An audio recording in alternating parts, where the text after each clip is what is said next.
better come my way. Y'all better come my way. Okay, and say, y'all better come my way. I'ma make a statement day by day. Peace out, up. Put them in the air, ain't gon' rise. Welcome to JAMPACKED. I am your host, Shanila. Y'all, I have a super amazing, dope treat for y'all. But before we get to him, I want to let y'all know, make sure to subscribe, like, follow, all that good stuff. Make sure you go to youtube.com/jampacked and follow, subscribe, all that good stuff, as well as on Instagram at Jampacked Show. We're also on Twitter if you'd like to tweet us. We're working through our tweets. We're not so Twitter savvy out here, but we're also at Jampacked Show on Twitter and as well Facebook. Make sure you join the group, all the discussion, the dialogue, all that good stuff. Now, y'all, without further ado, we have a really, truly amazing treat where I'm so stoked that he's even taking the time from his very busy schedule out here to mess with our shenanigans out here. He is an international queer activist and writer from Jordan. He's the co-founder of Rainbow Street, which is an international NGO providing protection organization for LGBTQ people in the Middle East and North Africa. The Rainbow Street partners with local activists and care providers in the Middle East and North Africa to develop immediate and long-term solutions for queer and trans communities and experience systemic persecution and disenfranchisement due to perceived sexual orientation and gender expression. Y'all, he's doing amazing work out here. He is currently studying his master's in transnational queer feminist politics at SOAS, University of London. His most recent professional experience is working as a project manager in various countries, including Jordan, Iraq, Sudan, Lebanon, and the United States. He has gained extensive knowledge regarding the refugee migration crises in the Middle East from his field experiences over the past 8 years. He provides bilingual training sessions and lectures on gender and sexual diversity in English as well as Arabic that focused on community challenges and solutions. Just to give y'all just a little sneak peek of what some of his training services that he provides, it's gender, sexual diversity, and equality training. This training has been designed based on the local Jordanian and regional context. This training session targets staff or international and NGO, which is non-governmental organizations that provide case management, protection, and other services to beneficiaries. This training provides tools to educate staff members on the topics of gender and sexual diversity within your organization. The training aims to develop participants inclusivity skills in sexual orientation and gender identity and expression, also known as SOGIE, SOGIE, related planning and programming. He also provides facilitated conversations on SOGIE, discrimination in the workplace, a contextualized workshop for agencies, organizations, and businesses that are unfamiliar with language and concepts related to gender identity and sexual orientation. Currently, most workplaces have policies targeting discrimination based on gender identity and sexual orientation. However, organizations still find it challenging to discuss these issues due to the sensitivity within the local context. Therefore, SOGIE-related issues are completely dismissed by organizations, companies, causing LGBTQ staff members and clients to be continuously isolated and discriminated against within the workplace. He is a consultant and a public speaker. You may have seen him on the speaking on the panel on the Human Rights Campaign's Equality Forum discussing LGBTQ equality in the Middle East, hosted by the HRC and the Middle East Institute. You may have seen him in Queerty or in Gay Star News in a letter thanking his late father for his love and acceptance. You may have seen him in Chicago on the outspoken LGBTQ storytelling at Sidetrack. If you're a Chicago person, you know where Sidetrack is. And he is also published obviously a published writer. His most recent published writing in the Arab media and society about the TV show 90 Day Fiancé, called 90 Day Orientalism, The Other Way. Some of his other work includes, y'all, I need y'all to understand and give this man respect out here. He is out here doing the damn thing, and I'm getting chills just reading all of this for y'all. So some of his work includes working as a fellow for Heartland Alliance International in Chicago, where he was the Sudan Taskforce Project manager.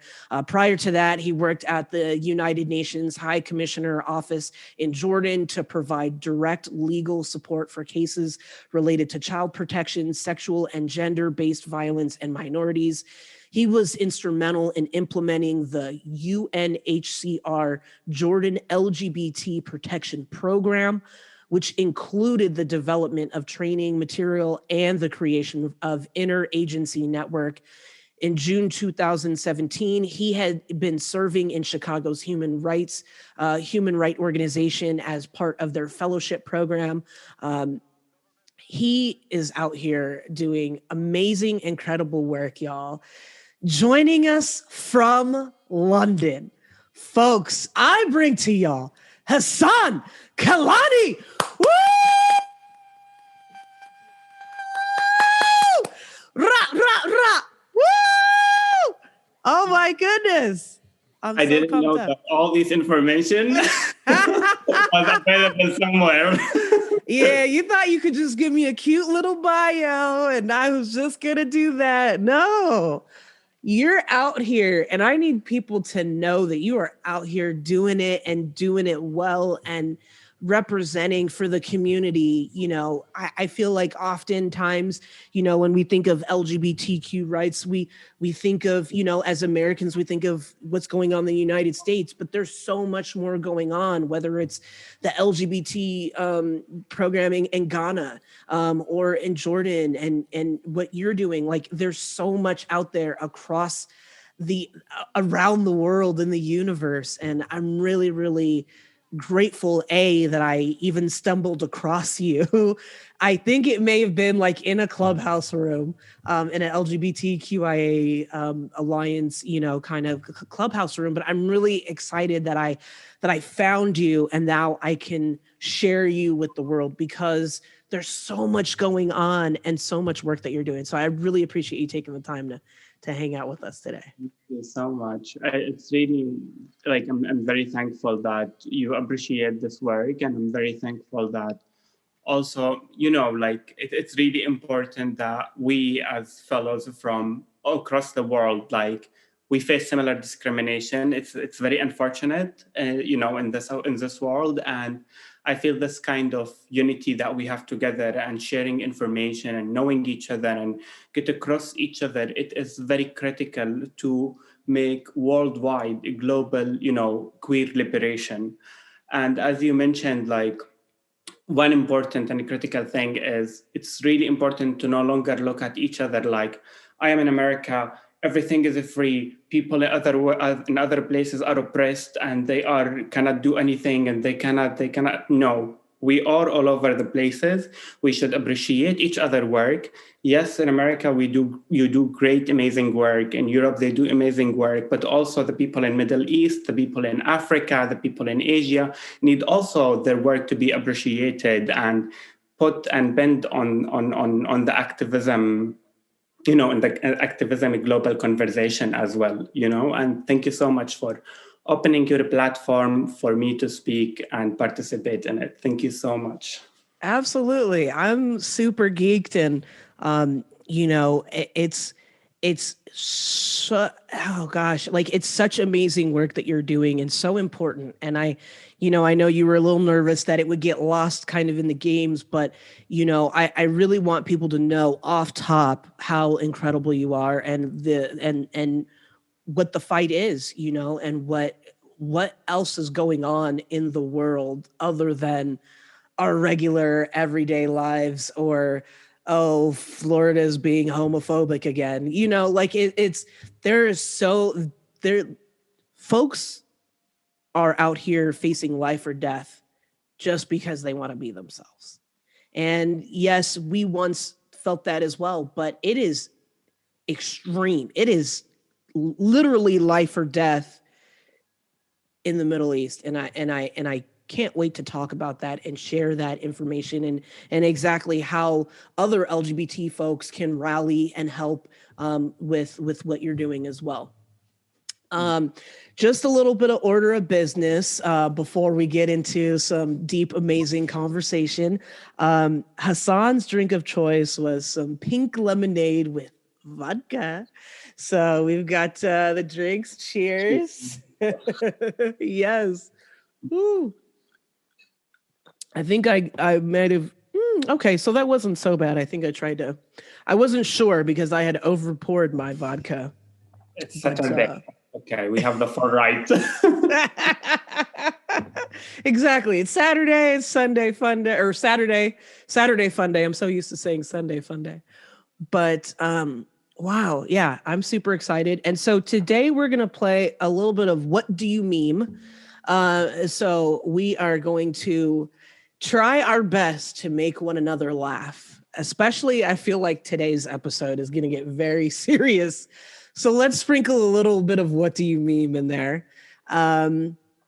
So I'm going to show the image, and then we are going to both try to shoot our best shot of what the best caption of what we think the caption should be. And hopefully we make one another laugh. If we don't, if nobody laughs, then we've got to take a drink. But if you laugh, then you've got to take a drink.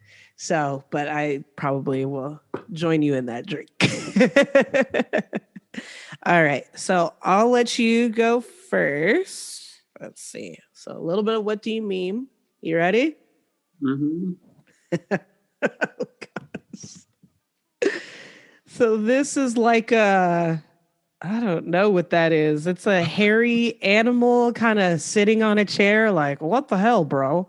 And he, so I don't even know what kind of animal that is, but it's a. Hey, okay. The first one is always going to be the most difficult ones, Yeah. but I'm gonna think of this one. Okay. So when my mom asked me, "When are you getting married?" That was amazing. I am going to take a drink. Woo. That was amazing. Okay, so mine is going to be...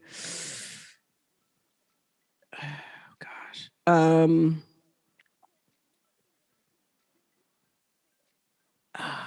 Ooh, gosh. This one... Ooh. Okay.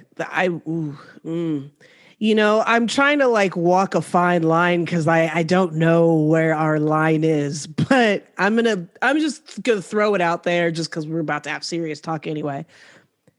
Bro, his dick was this big.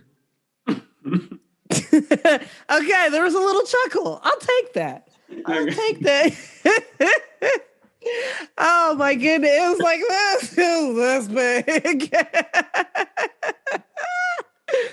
Oh my goodness. Yeah, I was a little nervous about that one. Okay, cool. Oh, okay. Interesting. Okay. All right. So next card, we have a child with, is that a gun or a sprinkler hose? That looks like a sprinkler hose. Yeah, but the face says. Yeah. Okay, so it's my turn. Let's see. What do you mean I can't have ice cream? Mm-hmm. It wasn't that funny. I know it wasn't that good.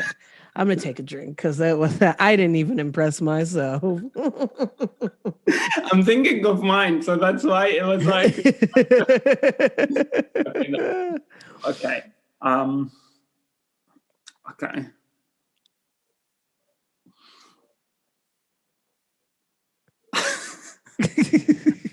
Okay. When you tell me you can't travel with all your shoes. Oh my God, why did I feel that? So, you know, especially traveling now, like I don't know if it was just Norwegian trying to be assholes with me, but like they were like, "Oh no, we're gonna weigh your carry-on and your actual luggage." And I'm like, "Since when have y'all ever done that? Is that new?" It's actually happened to me. So basically, I was traveling from the United States to Jordan, and I was also transit in Europe in Austria. And then, when you have your stuff from the US, then it is from the US. I'm here to transit. I'm not going to be like stopping and negotiate my baggage, like really should be in the airplane. And then all of a sudden they told me like, because in America, you just have the size, right? As long as things are fitting in a size, you're good. And then they were like, oh, we're going to weight your carry-on and you're allowed only your carry-on or your backpack, like each or. I'm trying to think, and like I'm heading into an airplane. I'm like, no, just no, Yeah. my laptop or my clothes in the airport out of nowhere in Vienna. And you know what? You don't want an Arab Muslim to do that, especially taking my bag in the airport in Europe. You don't want that. Oh my gosh. Yeah, like that's so crazy. I was about to fight somebody at what was it? I think it was either a French airport. Yeah, it might have been a French airport. Yeah, I love going to, Europe, the UK to France. I have family in France. But that particular day, they were really fucking with me big time. Like it was crazy. Even my wife was like, she was my fiance at the time, but she's like, I almost went to French jail because they were really fucking with us. Like it was bad. It was bad. I was like, first of all, we need to get home. I'm not going to a French jail. My French is good, but not that good. Dealing with them without like dealing with the French without like it's not easy. So imagine in the jail. So yeah, exactly. Yeah, I might have to find me a French girlfriend to get through my prison time.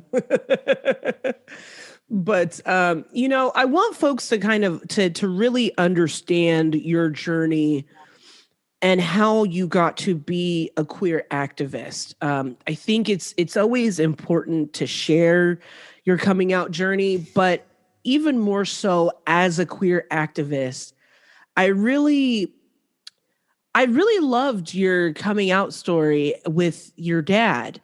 You came out to your dad in 2009 in Jordan, and you were 19 years old. And you didn't want to tell anyone else in the family because you were confused about your feelings at the time. And you knew that he wouldn't be violent towards you or disown you, but his reaction is something you never expected. He told you that nothing would change and that you needed to be strong instead of being afraid and shameful. What did that mean for you in that moment? And how has his love inspired your mission to queer activism today? So to be like clear, it's not only my dad, but also I have to say my entire family have really played a big role on being an activist or having a voice within a scene or within a community that is already, like somehow marginalized, and that having a voice, it was really a strong issue. But also, there was many factors, and some of them is basically we've been raised to not to be afraid to say what we want to say, to express ourselves. So that was something you don't often find it seeds in kids. So I often look around of my friends and I wonder how much of a privilege that my family gave me, and I never appreciated much that, you know what, if I don't like something, I say I don't like. I set my boundaries clear. I compromise, but I also let you know that I'm compromising and I don't like it. Vocaling every issue that I have and not put it in me or something like that is something extremely powerful. And this is part of, of being raised of don't be afraid, right? So therefore your parents will not be violent, because if they are violent, they will not ask you to voice yourself, right? Mm-hmm. So therefore, when I was voicing, it wasn't really, I understood my sexual identity or my gender identity, because like you have the Western labels or identities, but also you have other cultures. And as you know, like in the Native American cultures, there is different genders and different so it's not always the same. Whatever you read, it's not always reflect on you. And unfortunately, when I had access to the internet back then, which is also a privilege itself in 2009, and also another privilege that I can speak English and I can watch things in English language, yet all the experiences is for the white privileged New Yorkers. I did not feel relate, I read things and I watched things and I think, but everything I was, first, it was in America. Second, all what I thought about is like, yes, now I can relate a lot to people of color in America. I can relate a lot to many people in America. But back then it's an elite thing to be a gay. It's an expensive thing to be gay. It's a friend of Carrie Bradshaw. It is in Sex and the City. It is queer as folk. It was always something quite different than who I was, So, but also at the same time, I felt, okay, but I have this thing in common that I don't belong to this. So all these confusion, when I was telling it to my dad, it was more like related to, I don't know who I am, I don't know what I feel, but this is how I feel, this is it, this is that. And when you want to talk about these sexual, your sexuality, and as a kid or as a 19 years old person, it's also quite scary. Like, it's, even if your family will not scare you, you will be a little bit of afraid, because it's not about your house. It's a huge society and community. Everyone tells you this is not okay. So even if your house keep voicing that it is okay, you're still going to be afraid. Like, the community will affect you. And that was when he was like, I said that in the letter, and that, like, he said I shouldn't be. But he, of course, gave me a very long speech around, in his time, how it looked like, how people talked about it, and how it was perceived, and things are different, and etc., etc., etc. But my reaction was extremely weird, because what, like, I thought he's going to at least turn on that cigarette. It's just like he's being stressed, he's being not knowing what to say, he is don't know what to react, because what, especially like my father was a smoker, so you're expecting this kind of scenarios. But for him, it's like talking stories. And I'm like, honestly, by the end, and as I didn't mention, I was like, oh my God, this man, every time I tell him anything, he's telling me stories. Like, I'm having with a huge issue around my sexuality. Like, what I hear is like stories.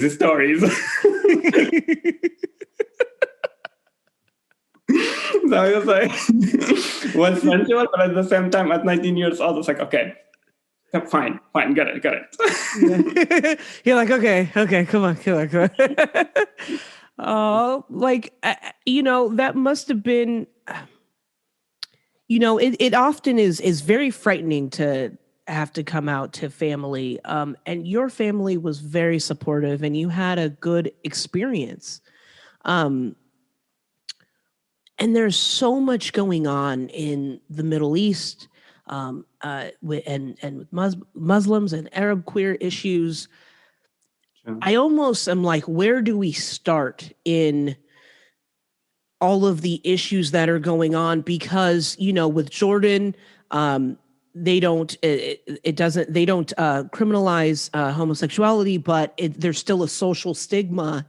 And folks are looking for a safe space in some of these other countries. And with the previous administration, they weren't able to come to the US or UK, all of these other places, and they're looking for asylum elsewhere.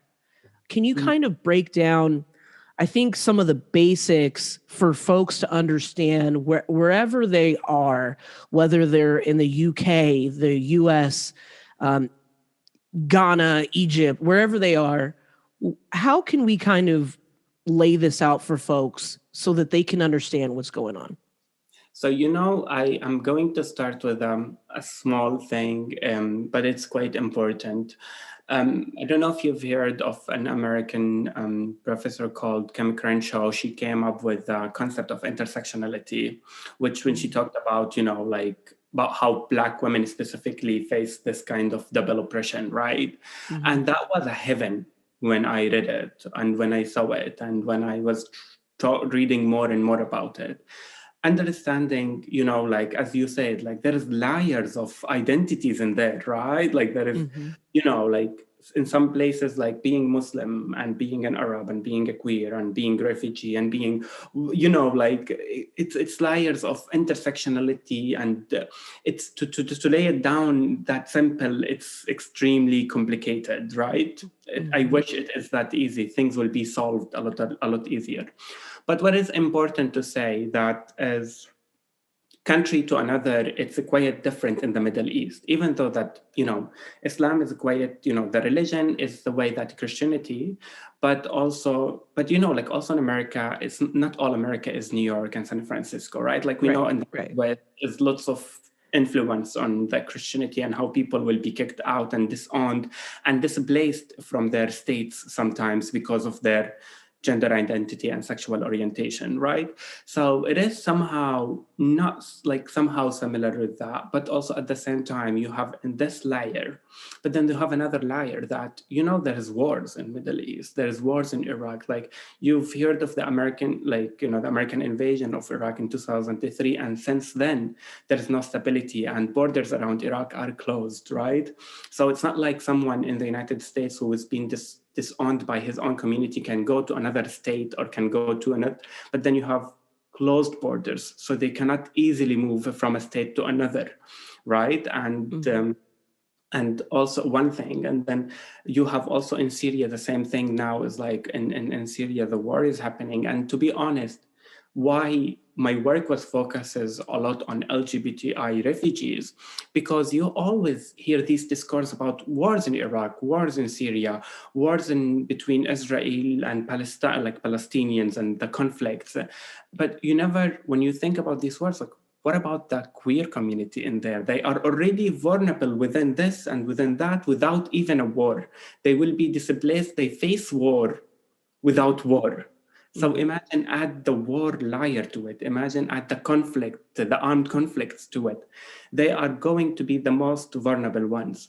So definitely Jordan, which is, I'm happy to be part of this country, and I don't want to say it in a nationalist way, because I'm proud of my country because it opens its borders for everyone, because it is, maintaining somehow a peaceful, a peaceful atmosphere within a conflict, within a region full of conflicts. And at the same time, this small country within the Middle East is also not criminalizing homosexuality. So somehow it's safe, like it is not legally punishable or something. So somehow it's a safer space for those who comes to Jordan, not just because it's not war, but also the law somehow progressive. I mean, when I say progressive, I'm talking relevantly, right? Relevant to, to apartheid in Palestine and Israel and like to Syria, etc.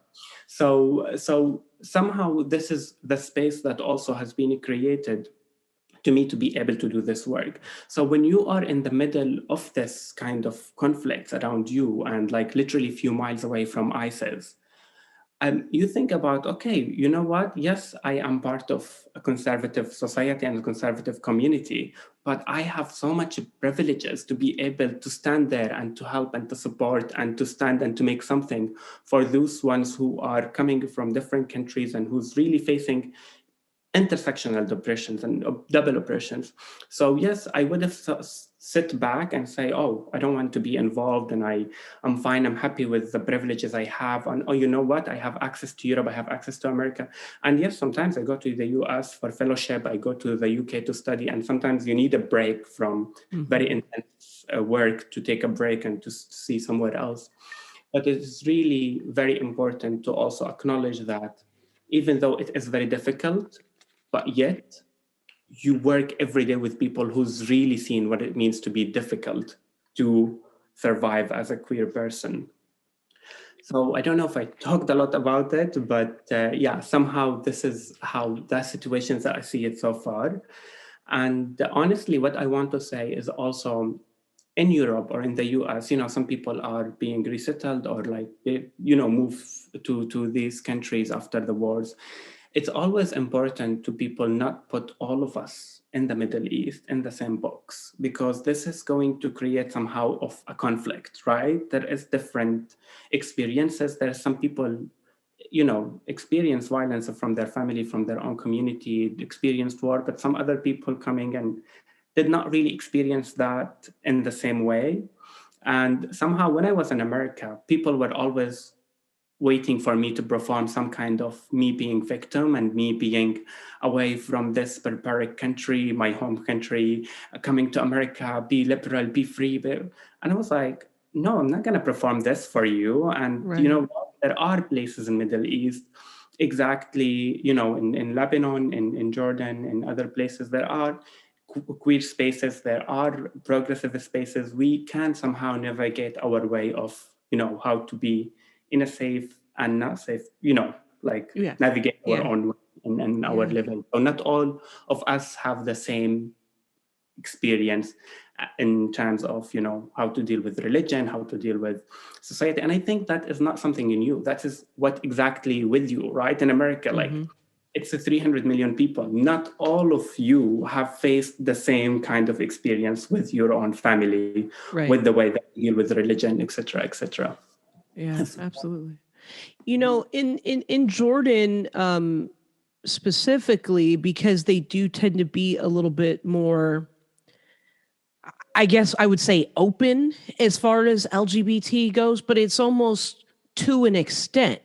The country is still very conservative, but there's lots of segregation, even in the changing rooms, in the stores at the mall, and that there's an article in the Jordanian law that punishes transgender women if they use places specified for women, like bathrooms, beauty salons, or anywhere else that is supposed to be technically a private space for women. Is that also the same for trans men as well? I mean, I really need to be also acknowledging that I am a cis person here, or at least Mhm. I as a cis person, and I don't want to speak on behalf of, of somehow the trans community, but I would say maybe things that I've heard from the Mhm. trans community themselves. Unfortunately, in our societies, generally speaking, it is misogynist societies, right? Mhm. So women can always face different issues than men, and and I feel even that thing happens with the trans community specifically. There is a lot of trans men, and not like there is more spaces for trans men to to be there, to be here, to be doing certain work around, while, or let's have, they have more privileges in having access to things that trans women don't have, because they are women and they are trans, Mhm. Yeah. while Yeah. trans men, they are trans men. Right. So Right. it's that somehow it's really to take into consideration. But what I want to say, as you said, it's seen in the law. Unfortunately, Right. even in the law is written that Yeah. yes, if you are a trans woman, which is registered as a male in the ID, and you did not change your IDs and your sex, etc., etc., then you're no longer allowed into women's spaces. But there's nothing says that if you are a woman, you cannot use men's spaces. And Mm. it is interesting because even when you go to cafes, which is really important to know that it's unfortunate, like, when you have a bathroom for women and you have bathroom for men, and we know that women always have more queues than in the bathroom than men, right? So Mhm. now you see women in the queue for the bathrooms for men, because of course faster to use. But so and somehow that kind of practice, it is changing, but unfortunately, those stays Yeah. law, it is against trans women more than trans men.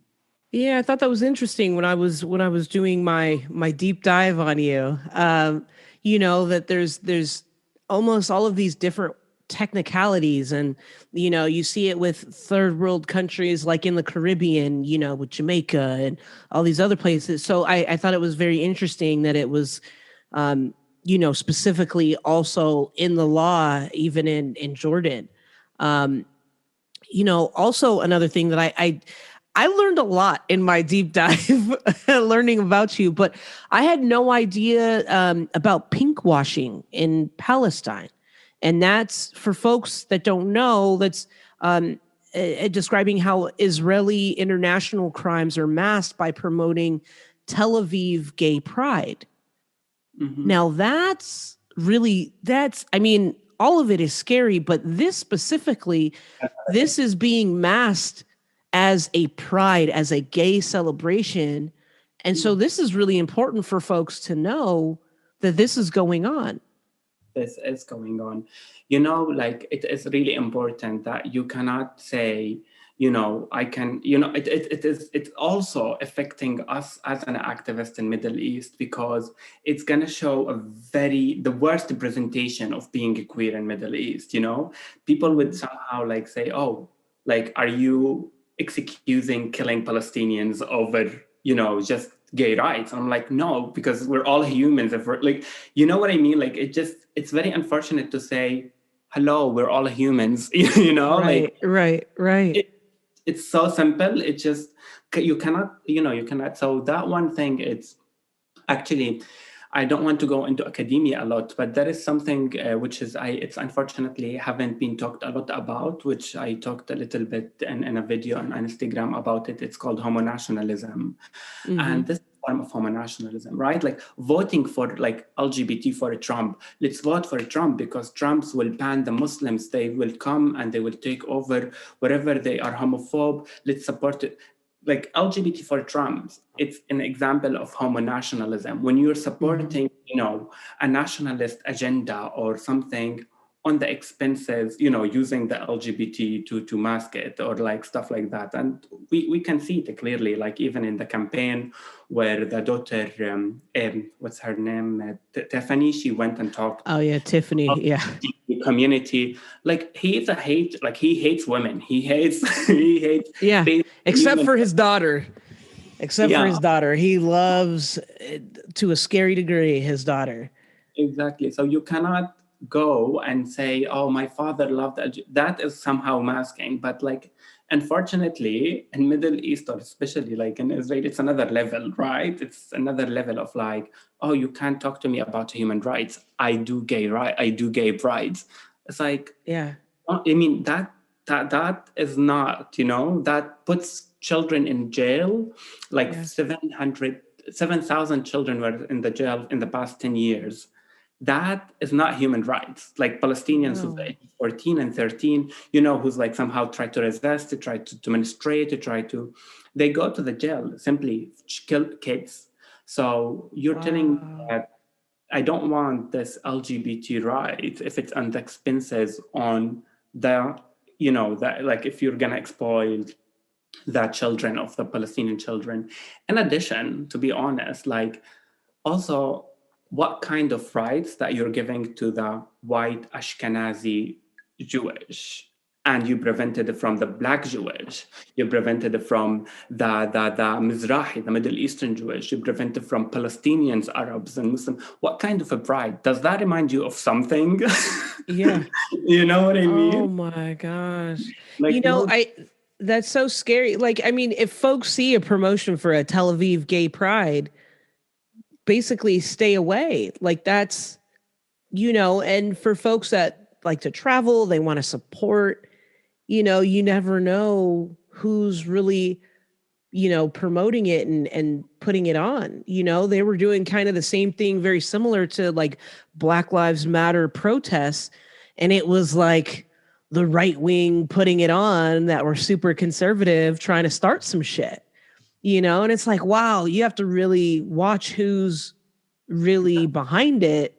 And that's very scary because in a world, in a space where folks want to exercise their voice and utilize their voice for the better, it's almost this okey doke of trying to catch you in this trap of, you know, you're trying to celebrate and protest and, you know, stand in solidarity. But then there's that, you know, that's really scary. Are there any other spaces that we should know about that are doing the same thing?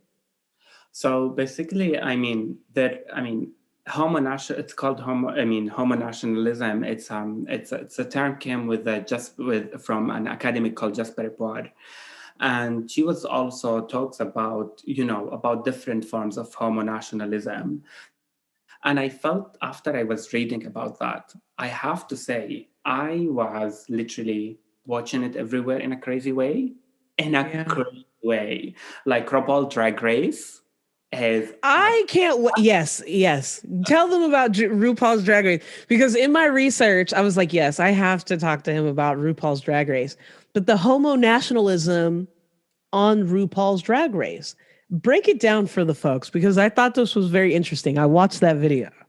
Okay, so basically, it has been in different years, right? But let me start it with an example. When we know that the police in America was like, what they were doing for the Black community, right? And RuPaul would bring the police, do like the police, they were in the one of the bring the police, do for them makeup and say at the end, thank you for protecting our freedom, like, but they were literally killing Black people in the street, what kind of... So that is Homo Nationalism. You're trying to mask the police, over, even though they are doing what they are doing, right?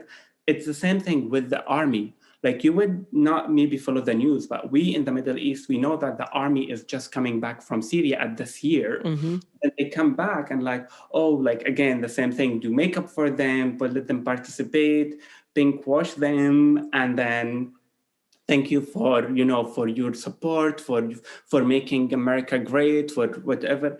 And this kind of involving these ones. And also recently, you heard a lot about what happens with three Democrats, that three women, they are very much like, we love them in the Middle East, which is Ilham Omar and Rashida Talib. And the third one remind me that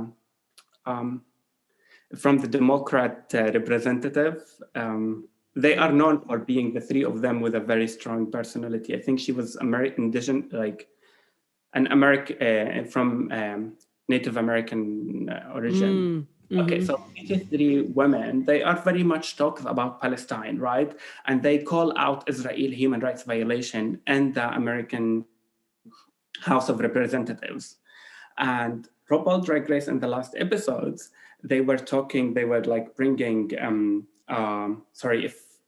correct me, it was something called the social media Rosical or something like that, where they came and social media, and then they brought two persons, two drag queens. They were wearing red and speaking Russian accent, that's very inappropriate to say and to do, to speak another accent. And they were like, oh, we're Russian, we're gonna destroy America, and as Democrats hate Israel, and having very long list of things they need to say in their song about, how Democrats hate Israel and how Russian is an enemy and stuff like that, which is, I saw it in a way, it's a very Homo Nationalist, because somehow you're using the LGBT and the drag platforms in order to, to send messages. To drive that point, yeah.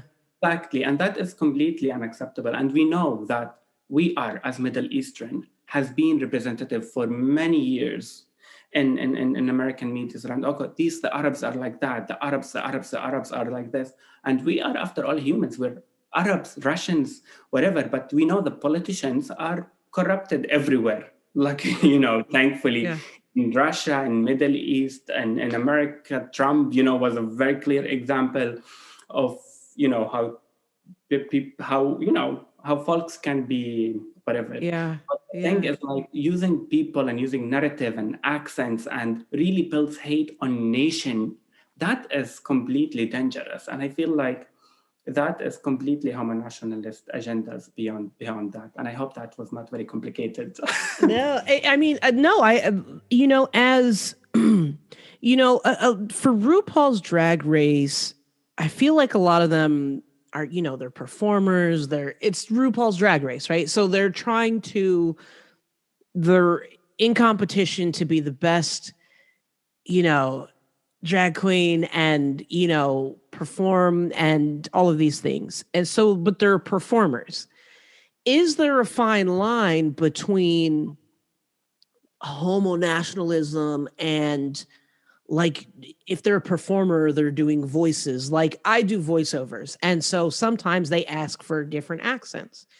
Is there a fine line between the two? Yeah. Is there a fine line between the two? So I mean, there is, Homo nationalism is basically, it's about like, like using the LGBT agenda, right? Right, But right.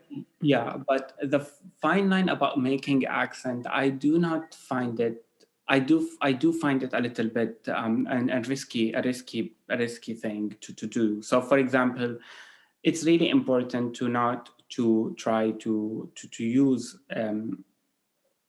someone's accent. I mean, Yeah. and someone's way of speaking, and there was, and this is something we all fall under. I have to say, like many people that I love, they did really very things that were extremely not easy to sensitize. For example, Yeah. Gigi Hadid is Palestinian, and I love, like I have Yeah. Palestinian, and I love Palestine. And when she was trying to mock Melania Trump, even though she was against it, but she tried to do the accent, and that is somehow it's a sensitive, because you are mocking her for being an immigrant with an accent. You know what I mean? Even though if you don't like the person, but that could be seen in a way. Yeah. That's exactly the same way I would see it when someone trying to do like, and despite, to be honest, despite colonizers, which is, I don't mind if someone does like French accent or British accent and mocking them. Other than that, when it comes to, for example, like Asian cultures or Asian countries or Asian, languages and Arab, and Africans, they are already faced all this kind of discrimination and mocking over years. So somehow even voicing over, the certain way of accent within certain groups and that known for being discriminated over years is quite not okay, and that somehow there was a campaign in Middle East about women who had like a blackface on her performance. Right. And I was like, that's crazy. She's like, oh, but that is not something in our culture. This is something happened in America. This is not related to our culture. It's like, no, we are. But you're still doing blackface. Exactly. We are aware of what happened in America, and we know what it's wrong, and you are being on television and not knowing what is right and what is wrong, and and doing something, like bringing any kind of excuse to mask it over, that is completely not acceptable, right? So it's the same thing. It really has to deal with lots of awareness. And I'm telling you again, like I might do this with the French, I might do that with the British, with somehow of Europeans who've been colonizer, who've been mocking us for years. You know what I mean? But absolutely. Different.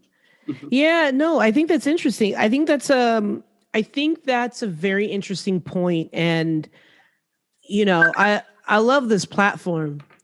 I love this platform just exactly for that, to be able to share and to provide a different perspective into those kind of things. And for me, I do voiceovers, so it kind of comes with the territory. I think it is important to be responsible, though, if you're doing an accent, and to try to uphold that culture that it possibly might be representing in the best light possible. Like my mom is from Haiti, and I love doing her voice. She thinks I don't do her voice, which is the best part about it, because she's like, I do not sound like that. And, so it's always this very interesting balancing act. But I think you bring a very important point to the conversation of, if you're going to do an accent, you're going to do a voice, it is imperative to be very mindful of how you're doing it, where you're saying it, and, the respect that you're giving it. Yeah, and where are you in the equation? It's also important, because I have to say, honestly, I do sometimes joke around when my dad used to speak English or when one of my uncles speaks English, because, I mean, even though I do not have, certain accent, but their accent is very strong. So yeah. when I do it, it just, even though I have a good thing, but they like really speak in a way that, so I feel like sometimes that is quite different because our positionality is into perspective, right? Yeah. Like it's not someone who is, you know what I mean? Like who's colonial or something doing a Palestinian accent, but like, no, someone Palestinian is doing joke around like how Palestinians speak English or Jordanians. You know what I mean? Like somehow that kind of perspective is interesting. It's interesting, and that's what we say. Positionality is really important, Absolutely. I like that. Yeah. I mean, with my family in France, like I always love fucking with their accent. Like, my cousins, I don't know, I'm going to call him soon to be husband. I mean, they have a kid, they live together, they may as well be married at this point, but his accent is the heaviest French accent ever. And so I'll ask him to say like waffles or Mustang, and he'll say waffles or Mustang in the Mustang. And so like I love fucking with him, but I think it's also the person that you might be, messing with to have a good sense of humor about it as well. So I think it is about towing a fine line between the two and, trying not to offend, but I figured you'd enjoy a French accent since you said the French were up for, we're up for it. Now I have, let's see, we could play one more card or so of what do you mean? Let's see. Let me try to find you a good one. All right. We'll go back to what do you mean? Looks like a sea otter just closing his eyes. So, when I fart and doesn't smell. Oh, okay. I'm going to take a drink. I'm going to take 2 drinks. That was amazing. Yes. Let's see. Okay. When mom makes that pecan pie that you love so much, you just savor every bite.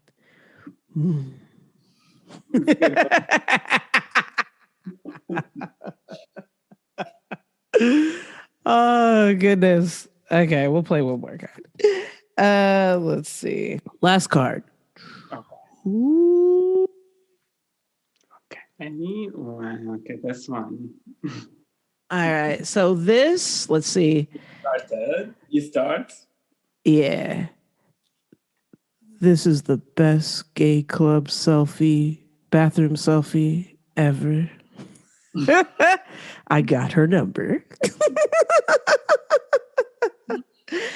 Oh, God, it's terrible when I make myself crack up and it wasn't that funny. And you, Hasan. Okay, let me check. When I check, okay, wait.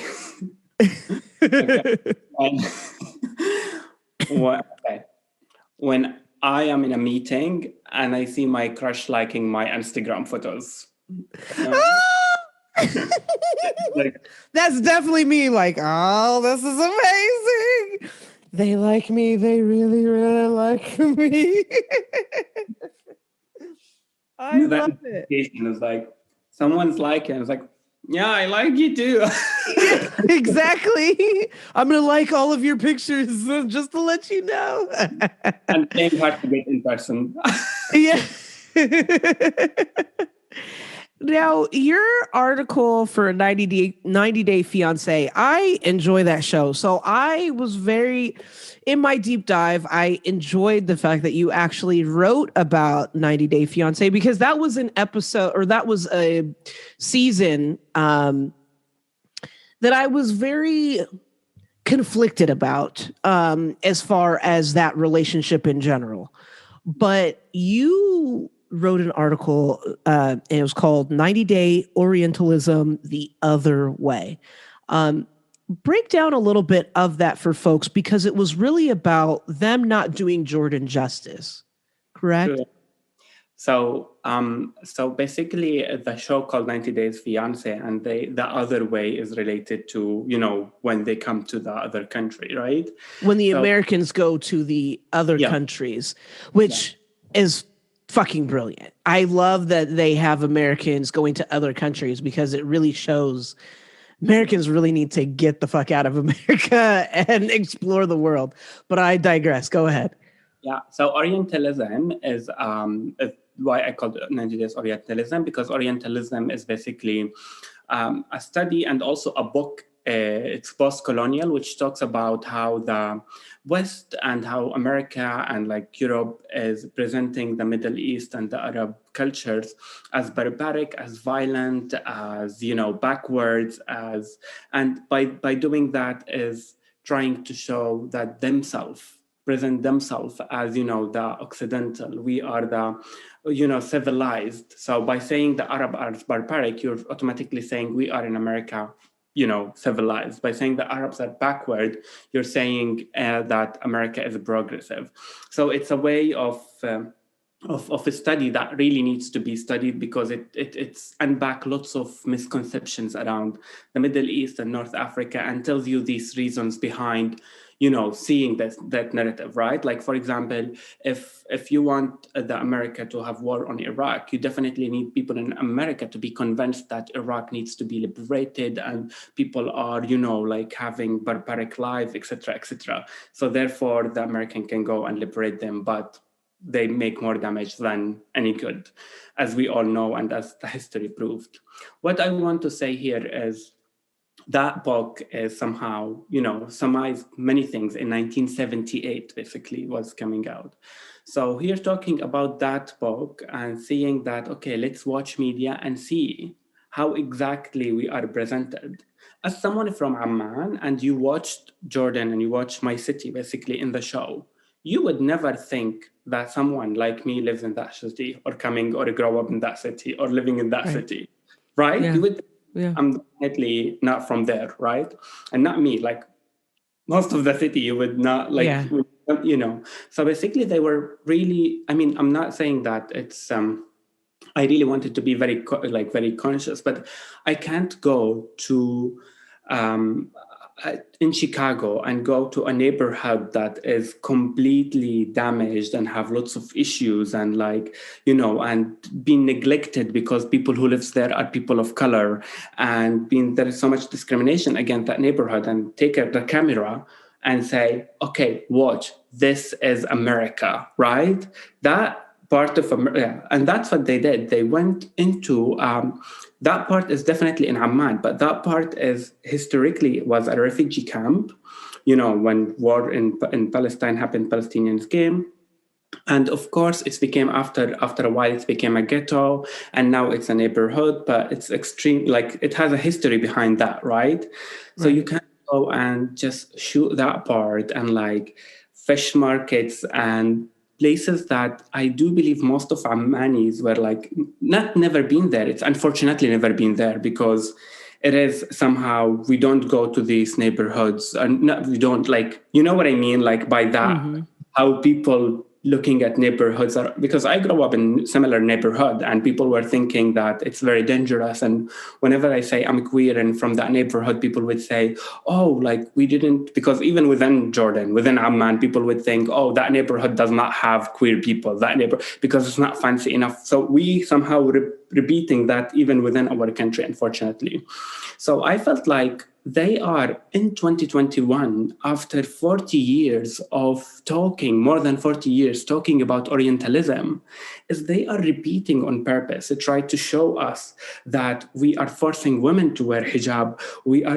I don't have a single person in my family wear hijab, and that is not a good or a bad thing. Everyone have the right to wear or not to wear the hijab, or to dress up the way they want. That is not a discussion. But the way they put the hijab in the center of the conversation, it just built that kind of narrative around hijab. We should have stopped talking about hijab right now. In the Europe, in the US, in Jordan, we should stop. Women have the right to wear whatever they want to wear. They want to wear fucking bikini, fucking hijab. That's not fucking business to anyone. Always what women wear is the center of the conversation. And they brought these people to the Middle East to put that conversation and the hijab conversation in the middle of the conversation, trying to show parts of Amman that is somehow, speaks to the Orientalist narrative of like, we're backwards, trying to show the conversations happened. Everything in the show that I was watching, I was like, like the reaction is like, and that is how often do you have representation of Jordan on the Western media? None. We barely been there. You know what I mean? Like very few times. Yeah. So what you try to show us, you show us as a violent, trying to force religion on someone. I mean, and alcohol is literally in every corner. Like bars, clubs, and I don't want to say bars in every corner, but like there's bars, there's clubs, there is alcohol stores. You can get alcohol from every 100 meters, and in the city, specifically in Amman, like you're not going into villages or religious villages where you can, it might be, but in the city you can literally find alcohol in a store or in a bar or in a club or in a hotel, like there. The way they centered the conversation around alcohol as if it is not exist in Jordan, as if it wasn't. I was like, what? Like, is that how we deal with alcohol? Like, it's literally... not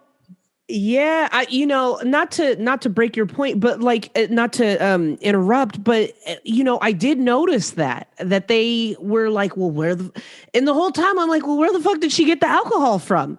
Like she made it seem like it was maybe only at the hotel or that she snuck it in her luggage, but so I was always trying to find like, okay, first of all, why is she always so drunk? And like, so she must be getting this alcohol somewhere. They show her pre-partying in the hotel room with her friend.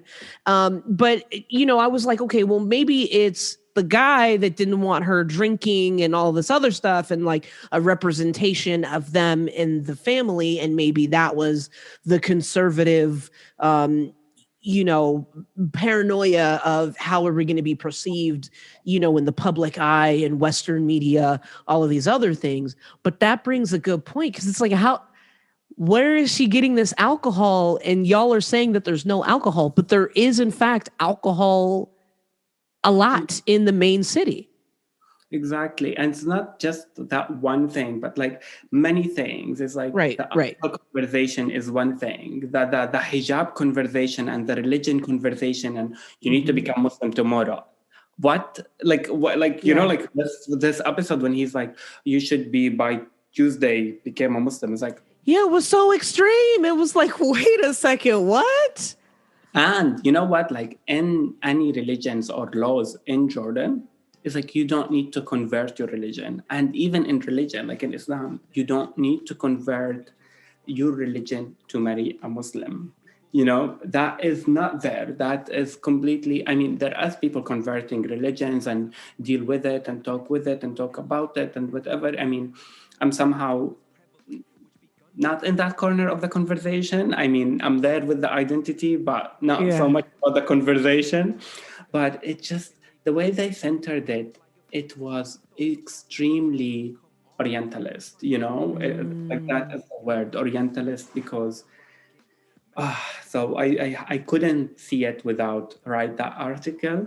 And I'm happy that you read it, and I'm happy that at least it reached somewhere within a few people, like, within an audience in the US, because it's also the way that they of course they know their platforms and they have reach everywhere in their platforms in the US, but at least I feel like, as I said earlier, I learned how to voice my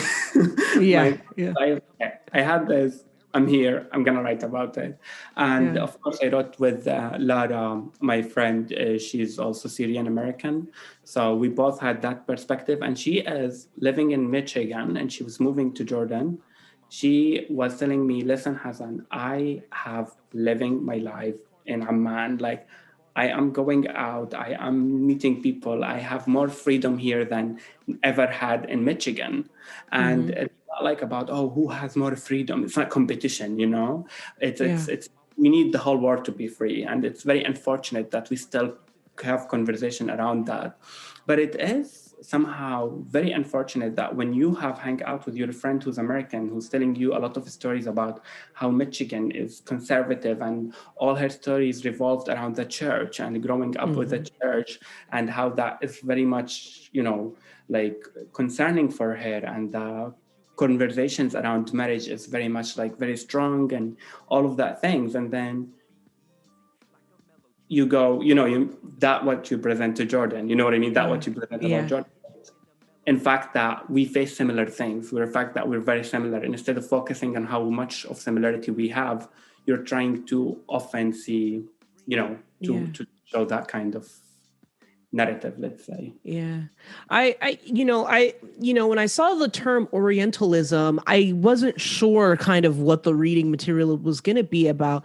Have you met any backlash in the term Orientalism just because of kind of what it was used for previously, you know, in our conversation of SOAS, University of London, you know, how did that term come to be? So that term is basically, you know, there were in the 18th century, these Orientalists, we call them, these Orientalists, which is white people coming to our region to discover it, as you know, as we are need to be discovered. Right. Because no one, unless a white person see us. Right. Christopher Columbus stealing land and shit. Someone might see us. Right. Someone might see you, you exist. So these people who came and discovered us and wrote stories about us and wrote these kind of stories around us. And now, you know, so when Edward Said, which is a Palestinian professor who is actually Palestinian American, he was in Colombia, he wrote about this kind of, there is no such a thing called Oriental.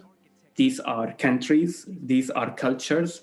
They have differences, exactly the differences you have within your, you know what I mean? Like, you can't look at the entire America as a one thing, you know, within in Canada, East Coast, West Coast, culture, Midwest. It's not one thing, you know, and we're talking about one, you know, certain, they put all the Asian cultures from, you know, from Jordan, and not even North Africa as well. Like they put North African, Middle Eastern, South Asians, East Asia, all like almost 3 billion people on the map that is not Europe.